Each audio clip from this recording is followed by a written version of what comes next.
Hi Adrian, thanks for having a bit of a chat with us, and you've just had a great chat to the Urban Task Force team.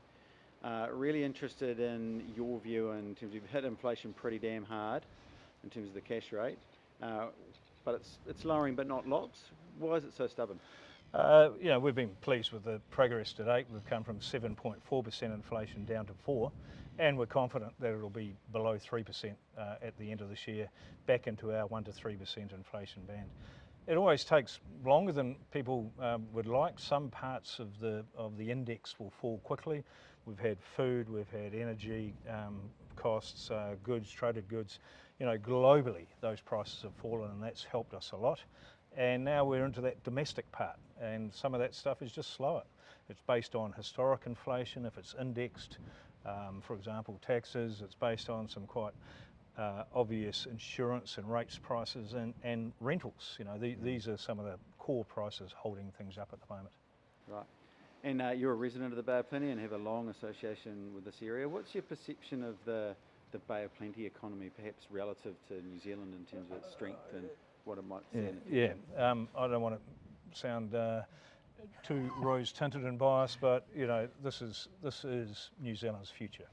So the Golden Triangle of Auckland, now Hamilton, and Tauranga is critical to the future. I think Tauranga is so well situated. I used to run the New Zealand Super Fund. We bought Kaingaroa Forest.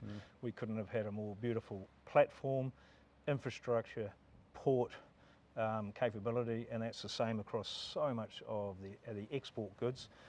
The real challenge, of course, is you're also number one spot for the other export, tourists, and so that is an incredible place. Like any successful place, you've got growing strains, and the infrastructure is critical. The longer we can have 30-year planning, the longer we can have inland port use, the more the beaches can be used. It's just that ongoing demand for infrastructure forever, not stop-start, which we tend to do. Yeah. And then lastly, look, I saw the budget announcement yesterday. Treasury looked to me like a very subdued medium-term economic outlook. What do you think, and I guess that maybe that helps inflation, but what do you think New Zealand, as an economist, what does New Zealand have to do to lift that top line in the future so we don't have to be so worried about spending? Yeah, it's such a good question. I mean, there's three simple ways of economic growth. You can put more inputs in, more people, more capital, and produce outputs. Or you can use those people and capital more productively, or you can use those people and capital to do different things, innovation. New Zealand has been low productivity, average innovation. Why are we? Because we don't invest enough in our businesses. We are capital shallow. We invest in our houses, and a lot of our companies and businesses are collective, cooperatively, Crown-owned or offshore-owned. They're not ones where third-party capital can invest.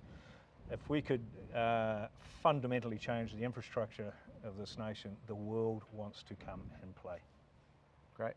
And lastly, Adrian Orr, what's the plan for the long weekend? You're here in the sunny Bay of Plenty. The weather's awesome. What are you going to do? Oh, I'm hoping that I might. I will at least get some tour. If I'm very lucky, I might even get a snapper to go with it. But what I most want to do is set low goals and underachieve for the weekend.